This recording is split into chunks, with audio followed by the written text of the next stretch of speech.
Mossy Earth podcast. I'm Ria, and in this space we discuss nature restoration and how to help you reduce your environmental footprint.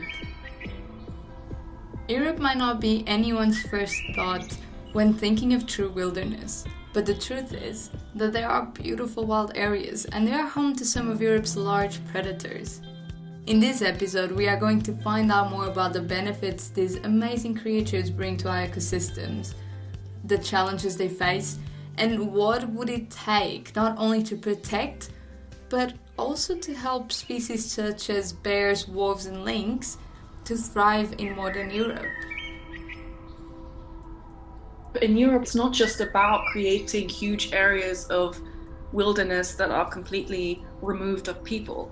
It's also about just creating a more wildlife-friendly society so that we can make space for them.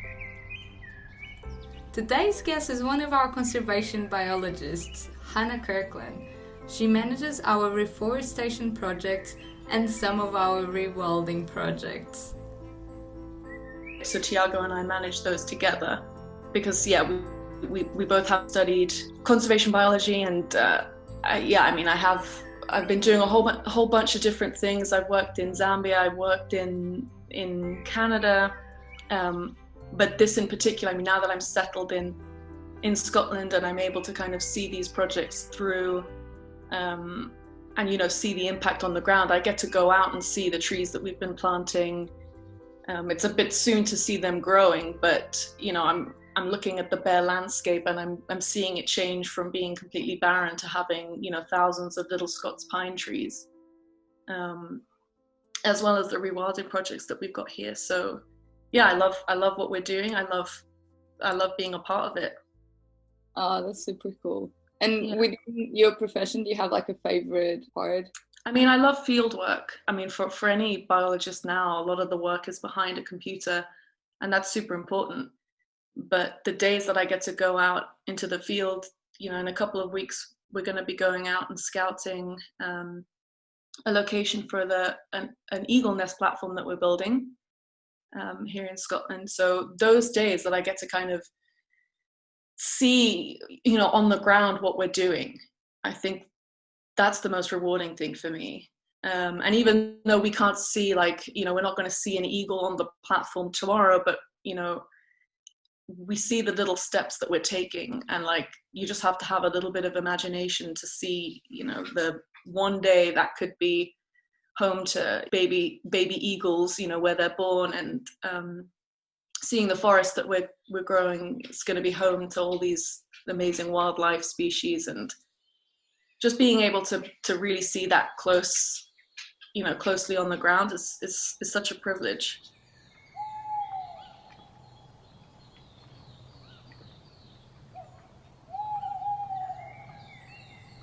Over 6,000 years, more than half of Europe's forests have been lost, and the species that depended on them are struggling to thrive in this modern world.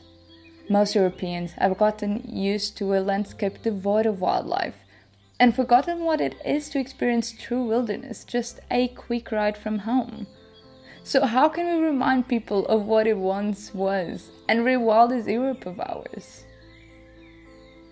People are always talking about how rewilding it's not about looking backwards, it's about looking forwards.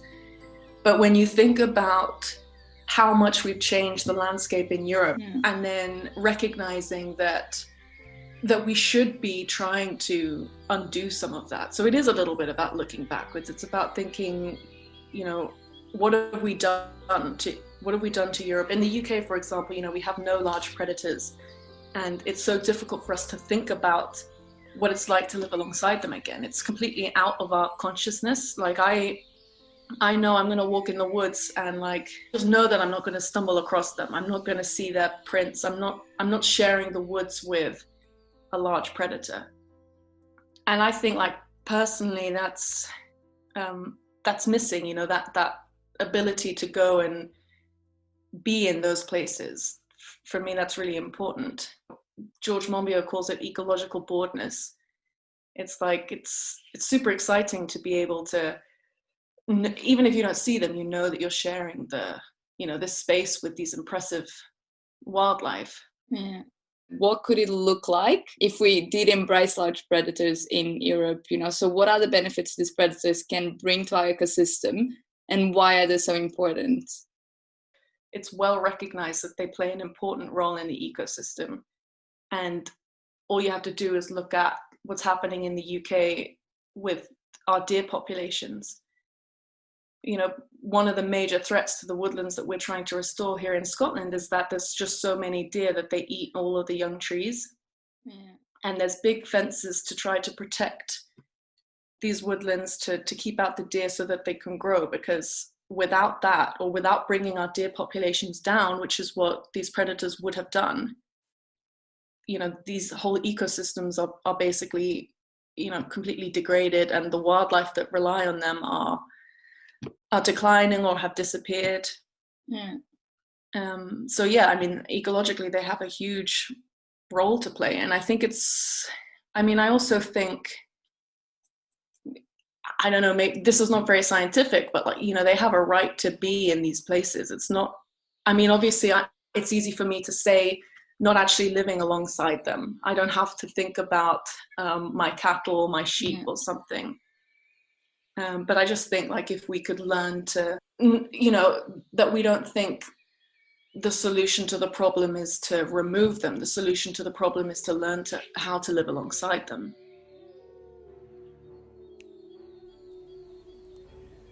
How good is to know we can enjoy healthier ecosystems if we allow large predators to thrive alongside us. There are a few remaining wilderness areas in Europe. The Southern Carpathians, for example, are one of the last refuges to brown bears, lynx and wolves. You can find large predators in different countries across Europe, but they all share a common obstacle: us.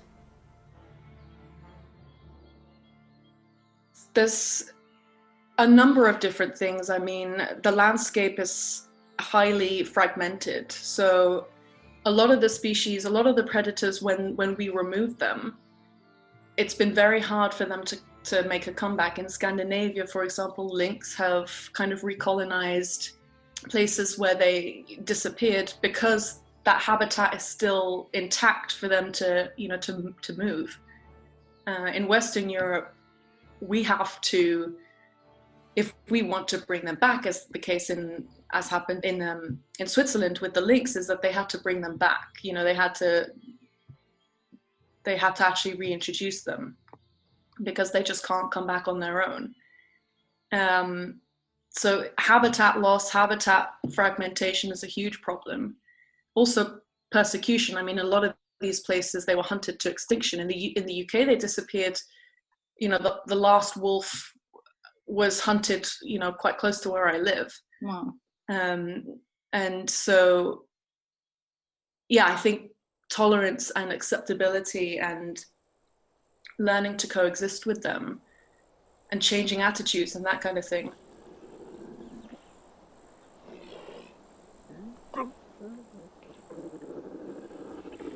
Lynx have been eradicated from the UK over 1,000 years ago.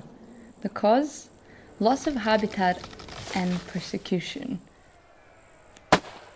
And some think it's time to bring them back. But it just isn't as simple as that. Yeah, so the issue with reintroducing lynx in Scotland is not an ecological one, it's a social one. It has to do with local people wanting, they have to want to reintroduce them, they have to want to live alongside them. And that's our biggest challenge, because for a lot of people, it's difficult to imagine how to, because we haven't had to for hundreds of years. Despite the fact that there is ideal forest habitat for lynx return to Scotland, gaining people's hearts is only the first step in this battle. You see, the reintroduction of these predators to where they naturally belong doesn't really solve the first issue we created. The natural world works in a balanced way, and that balance is hard to restore once we've disturbed it. I worked for some time in Romania, trapping and translocating lynx to Slovenia, where they're suffering from inbreeding depression.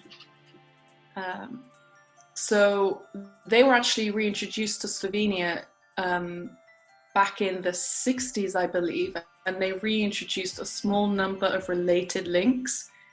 So over time, they've just basically inbred, they're too related and the genetic quality is reduced. And so they're being born with deformed tails and things. And they've done some studies, and they predicted that this population is going to go extinct again if they don't bring in new genetic material.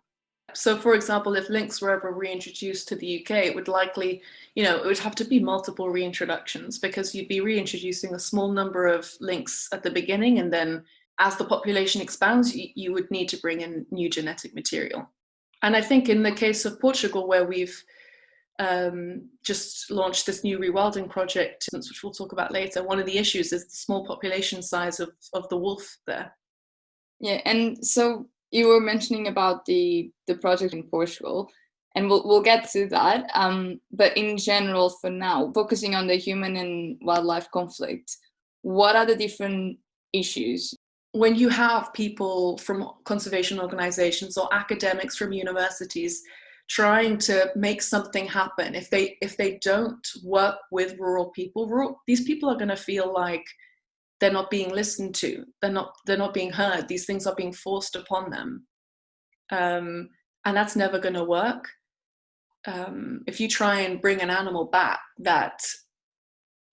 and even if people don't have a with the animal itself, they have a problem with you trying to force something on them, especially if you're not from the area, you're not going to be living alongside them. That there's resentment and distrust, and it's understandable. Yeah. It's really nice for us to think, let's bring them back, but if we're not going to be the ones who have to live with them every day, and have to consider how they might affect our livelihoods. So it's really important to think about how we can promote coexistence with rural people, and that can be as simple as the work that we're doing in Portugal, which is preventing these predators from taking livestock. Yeah, so you'd say one of the major issues are the fact that farmers don't want to lose their livestock. Yeah. Our latest rewilding project consists of promoting coexistence between farmers and the Iberian wolf in the north of Portugal. This small subpopulation of the Iberian wolf is suffering from lack of wild prey, lack of habitat, small population size, and illegal persecution. Our members had the chance to vote for different project options, and the one that won the vote was supporting livestock guardian dogs. So one of the things that we can do to support that population is to encourage coexistence between the rural communities, so that persecution doesn't happen, so that rural people and their livestock are protected, and the wolves are protected too. These livestock guardian dogs, which is that they're being used in a number of different areas where wolves and bears, as well as lynx, they basically are trained to stay with the livestock, with the sheep.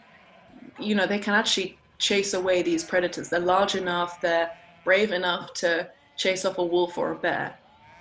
Wow. Yes, and they are hugely effective. And yeah, these dogs will be living outside. They'll be in the fields with the sheep, and they'll do a great job of not just protecting the livestock, but of helping farmers feel secure. And the aim is to improve attitudes, of these rural people to the wolves. Yeah. Often it's also just knowing that they're not being ignored. That's really important. Yeah. So we should include these people within the conversation of, living with predators and bringing back predators. Exactly.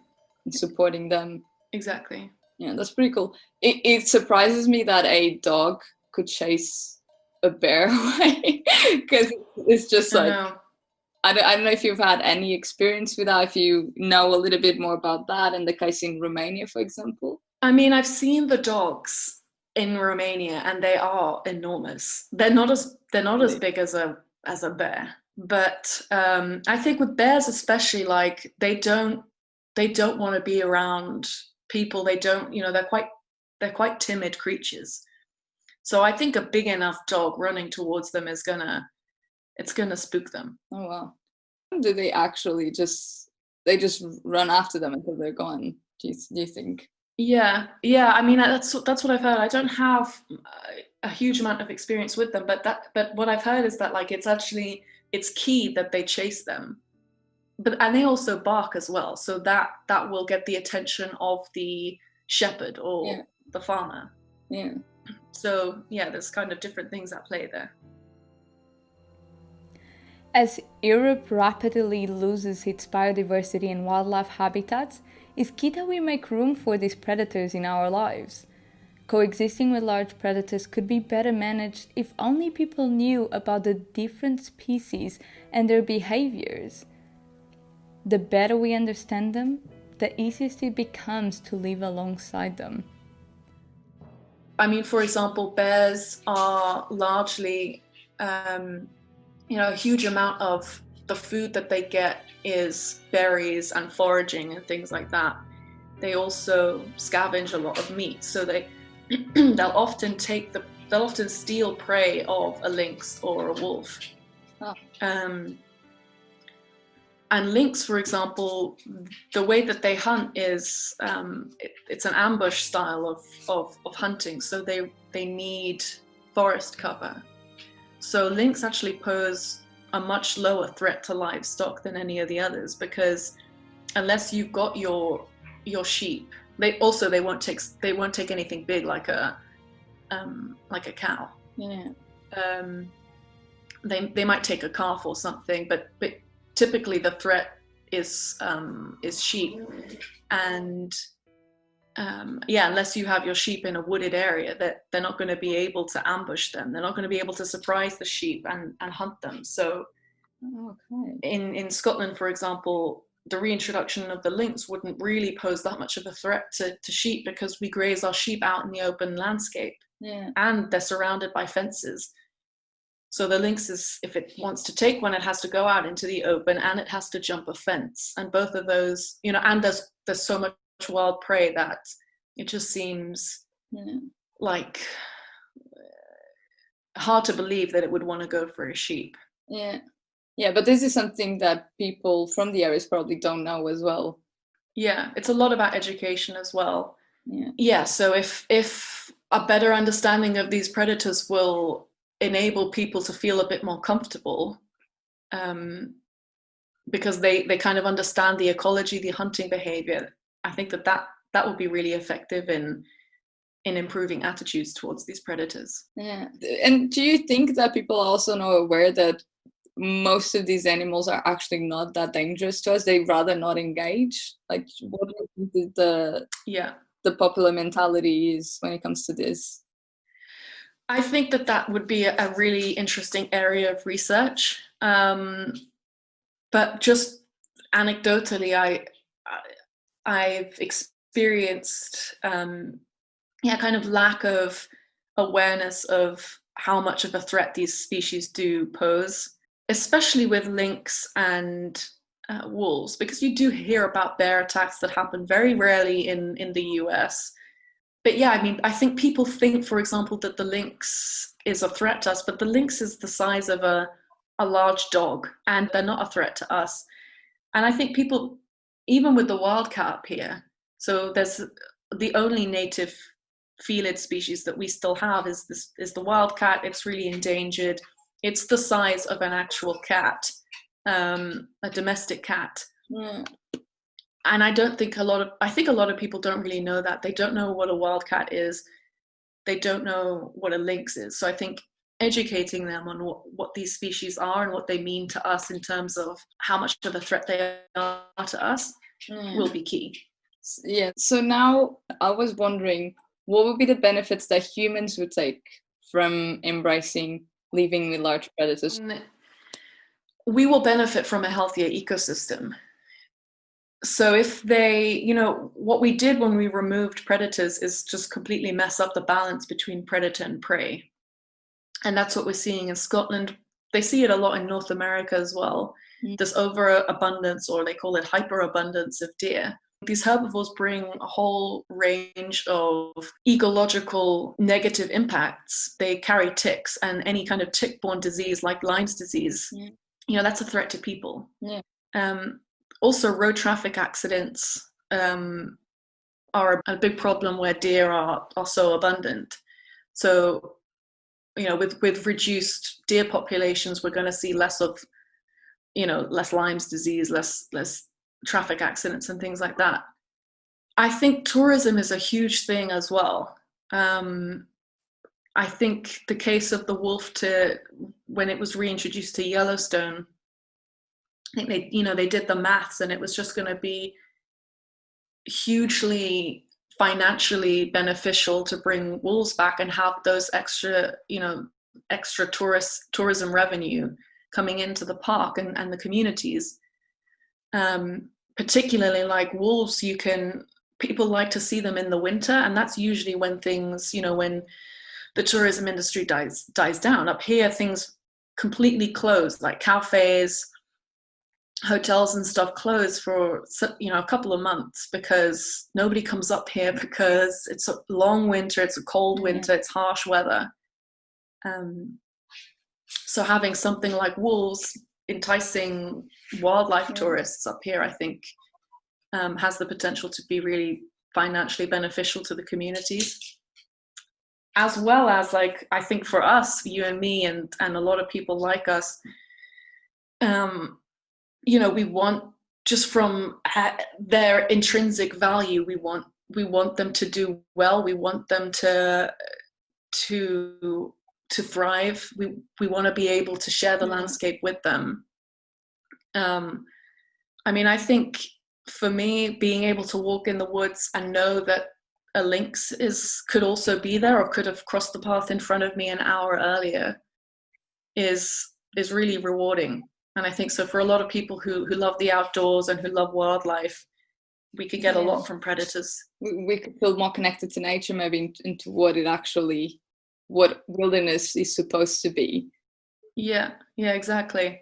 And that's what George Monbiot was talking about. Like, when we evolved living alongside predators. We evolved thinking about like survival and that kind of thing. And that's not to say that I want to, go outside and think I might be attacked, because they don't pose that much of a threat to us.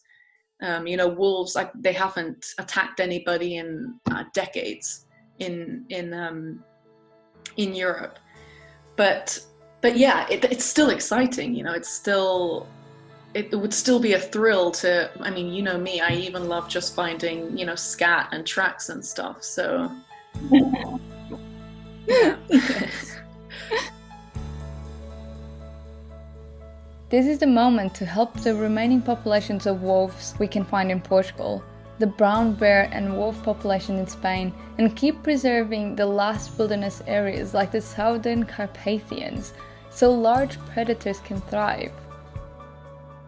There's a lot of hope, and there seems to be a lot of drive as well.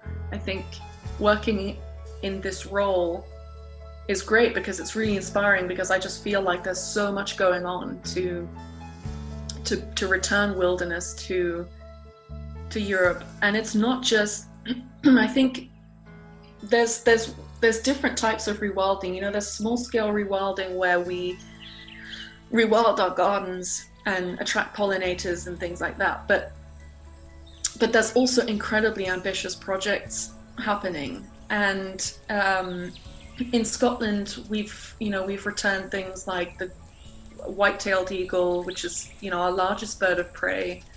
Again, I'm kind of looking back, but I would just like to see these species kind of returning to the areas that we've removed them from, returning the habitats that we've destroyed. And so if you take a trip around Scotland, there's little pockets of woodland that you can visit, and you can get a sense of what it could be.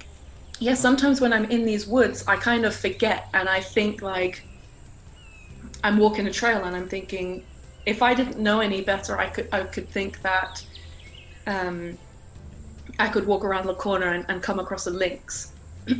So that's my hope, that like that we can just keep on reconnecting habitats, returning species, and so just removing our footprint from the land, I think, and trying to return Europe to something more like what we're seeing in parts of Northern Europe or in parts of North America, where there's still these traces of the wild Europe that there would have once been.